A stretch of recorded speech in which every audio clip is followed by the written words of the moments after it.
guys, pag-usapan lang natin si Alden Richard na bilisan sa trabaho nila ni Catherine Bernardo. Kaya sobrang namimiss niya si Catherine Bernardo.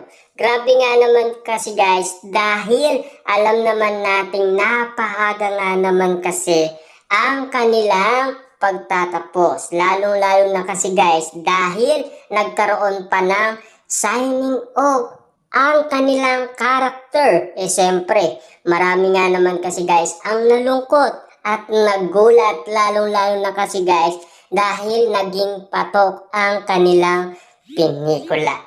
Grabe nga naman kasi guys ang inala ng mga netizens at ng mga Katden fans na siguradong sigurado sila sa paniniwala nila dahil sa mga sinabi umano ni Direk Cathy na pwede pa daw.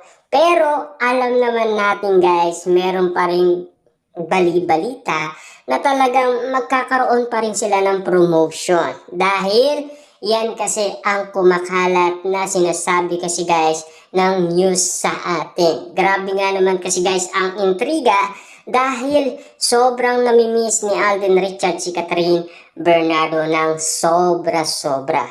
Todong-todo nga naman kasi guys ang bawat ganap. Kaya nga naman kasi namimiss ni Alden Richard si Catherine Bernardo. Hindi ba mapigilan ang nararamdaman niya kay Catherine Bernardo? Kaya sinasabi nila mag-MU na daw sila.